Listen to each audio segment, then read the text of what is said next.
विद्वान पंडित जी महावीर जैन, दिल्ली। गुरुवर के चरणों में नमोस्तु, छुल्लक जी के चरणों में इच्छामि। गुरुवर, मेरा एक समाधान चाहिए कि आजकल अक्सर देखा जाता है विद्वान लोग, प्रतिष्ठाचार्य लोग नंगे सिर सारी क्रियाएं कराते हैं, कलावा बांधते नहीं, शास्त्र की गद्दी पे भी नंगे सिर बैठते, जबकि आप कहते हैं कि नंगे सिर दर्शन भी नहीं करने चाहिए और कोई भी क्रियाएं नंगे सिर नहीं करनी चाहिए, बगैर कलावे के नहीं करनी चाहिए। क्या इसका समाधान गुरुवर? दो प्रकार के एक भेष होते हैं। कलावा तो बांधना ही चाहिए। कलावा बांधे बिना कोई भी चीज का संकल्प नहीं होता।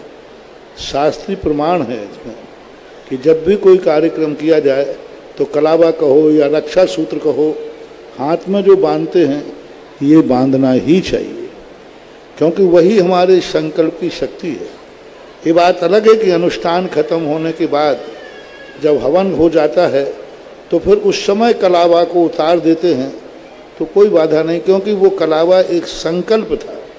तो कलावा बांधना जरूरी है, बांधना चाहिए। स्वयं पंडित को भी बांधना चाहिए, स्वयं दूसरों को भी बांधना चाहिए। संकल्पित होना चाहिए कि मैं 5 दिन तक ये विधान कराऊंगा। फिर भी यदि पंडित नहीं बांधता है तो जो पात्र हैं उनको तो बांधना ही चाहिए। अब रही बात भेष की, कि धोती दुपट्टा पहनकर कोई ब्रह्मचारी आदि हैं, ब्रह्मचारी आदि भेष है, उस समय की भेष की स्थिति अलग होगी। और गृहस्थ जो है उस समय यदि पंडित करा रहा है तो वो धोती दुपट्टा में है, तो जिस समय वो अभिषेक कर रहा है तो सिर ढकना जरूरी है।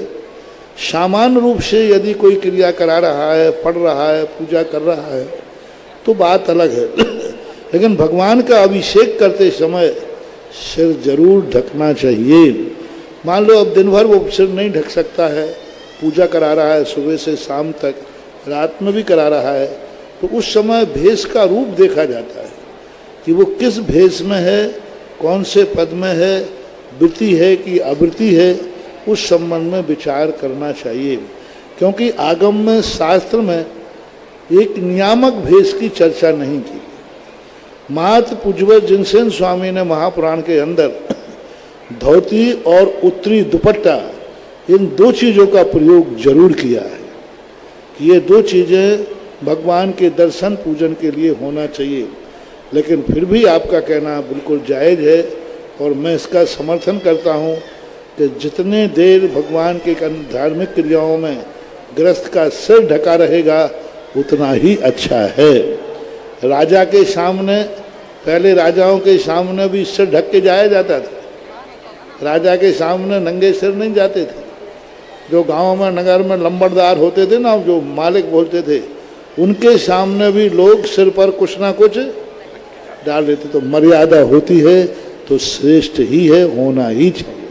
शास्त्र की गद्दी पर गुरु, शास्त्र की गद्दी के ऊपर तो नियम से, वो ने कहा ना, कौन बैठा है?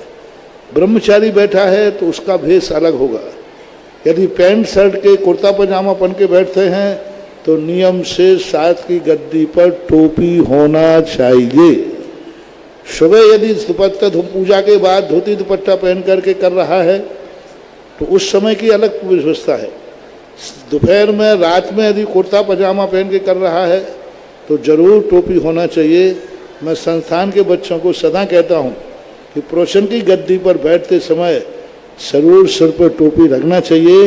ये एक मर्यादा समझो या अनुशासन समझो, यूं समझो हमारा यूनिफॉर्म है, ड्रेस है।